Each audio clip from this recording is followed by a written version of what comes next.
எல்லாரும் நீங்க ஏன் வெள்ளரி விவசாயம் அதிகமா பண்றீங்க அப்படின்னு சொல்லி கேக்குறாங்க. எதனால இப்ப நீங்க அதிகமா வந்து வெள்ளரி விவசாயம் பண்றீங்க? மக்காசோளம் போடுவான், பருத்தி போடுவான். அது இந்த வட்டம் மழை இல்லாமல் ஒன்றும் சரியில்லை. வெள்ளரிக்காய் தான் வெள்ளாமல் நல்லா வருது. அதை வச்சு வெள்ளரிக்காய் தான் போட்டு எடுக்கிறோம். நல்லா விவசாயம் கிடைக்குது நல்லா. எல்லாரும் இதை வெள்ளரிக்காய் வந்து பந்தல்ல போடலாமா அப்படின்னு கேட்குறாங்க. அது போடலாமா வேணாமா அப்படின்னு சொல்லுங்க. பந்தல ஒரு வட்டம் கூட போட்டதில்லை. இப்படி தரையில் போட்டதே நல்லா வருது. ஒரு வட்டம் கூட போட்டு மகசூல் எடுக்கலை. தரையில் போட்டது வச்சு நல்லா மகசூல் கிடைக்குது. நல்லாவும் காய்க்குது. நல்லா நெட்டு பிஞ்சா விழுகுது. ஆமாம், எதனால நீங்கள் வந்து தரையில் போடுறீங்க? தரையில் போட்டால் அப்படி என்ன வந்து ஒரு நல்ல லாபம் இருக்குது? எதனால வந்து தரையில் போடுறீங்க அப்படின்னு சொன்னால் நல்லாயிருக்கும். விதை இங்கே போடுறோம். போட்டதுனால கொடி இந்த வெள்ளை வேறு அடித்து இந்த காய் பிஞ்சு நல்லா விழுகுது. அதனால் நாங்கள் தரையில் போடுறோம். இந்த இப்படி போட்டால் நல்லா ஈர சத்தலை இழுத்து நல்லா காய் நல்லா மகசூல் கொடுக்குது. அதனால் நாங்கள் தரையில் தான் போடுவோம். ஆனால் பந்தலில் ஒரு வட்டம் கூட போடலை.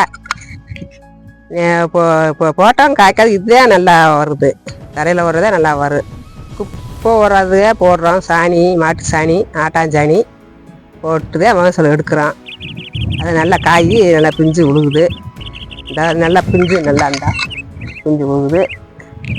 கொடி நல்லா வெள்ளை கொடி அடிக்குது. காய் இந்த உழுது நல்லா பிஞ்சு. அதனால தான் தரையில் போட்டு எடுக்கிறோம். நாப்போனா மழை இல்லை. அதனால் செடி கொஞ்சம் வாடி போய் வாங்கி போய் கிடந்துச்சு. இப்போ இந்த 2 நாள் மழை பெய்யவும் நல்லா இந்த வெள்ளை வேர் விடுது. அதெல்லாம் நல்ல காய். இந்த பூவுக்கு இந்த பூவு இந்த சிம்பு நல்லா கொடி அடித்தா நல்லா பிஞ்சு நல்லா விழுகும். இந்த பிஞ்சு விழுகுது. நல்லா பிஞ்சு விழுகு. இந்த இப்படி தழுத்து இப்படி வந்தால் பூ பிஞ்சு விழுகு.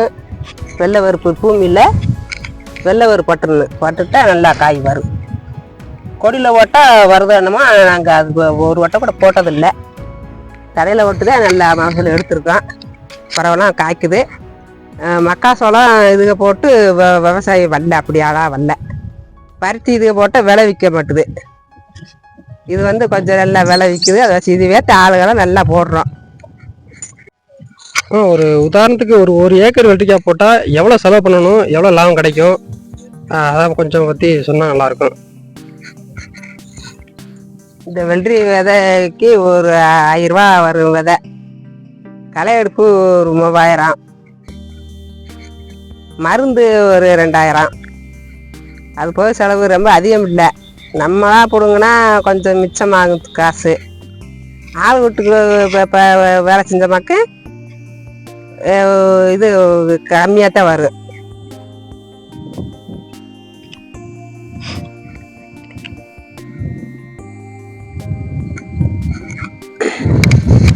வீட்டாளுக வெள்ளரிக்காய் பறிச்சா லாபம் கொஞ்சம் கிடைக்கும். வேலை ஆளு விட்டா கொஞ்சம் லாபம் கொஞ்சம் துட்டு கொடுத்தா கட்டுப்படி ஆகாது. அதனால நாங்களாம் பறிக்கிருக்கோம். ஒரு ஏக்கருக்கு வீட்டாளுக வெள்ளரிக்காய் பறிச்சா 40,000 50,000 லாபம் கிடைக்கும். ஆட்கள் விட்டு கொடுக்குறமாக்கு 20,000 30,000 தான் கிடைக்கும். அதுக்கு மேலே கிடைக்காது. ஒரு ஏக்கருக்கு அப்படிதான் கிடைக்கும். எல்லாரும் நம்மகிட்ட வெள்ளரி விதை கேட்குறாங்க. நம்மகிட்ட இப்போதைக்கு இருக்கா இல்லையான்னு சொல்லுங்க.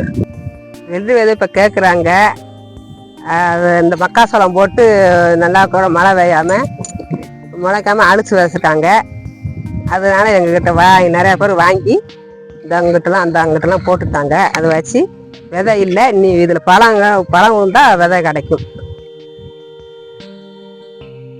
விதை இப்போ நிறைய கேட்குறாங்க. அதனால இல்லை. இதில் பழம் வந்துச்சாக்கு 3 மாதம் கழித்து 6 மாதம் கழித்து போடலாம். நாங்கள் தர்றோம். அப்படி தேவைப்பட்டால் ஃபோன் போடுங்க, கொடுத்துட்றோம். இந்த வீடியோ பிடிச்சா லைக் பண்ணுங்க, கமெண்ட் பண்ணுங்க, சப்ஸ்கிரைப் பண்ணுங்க.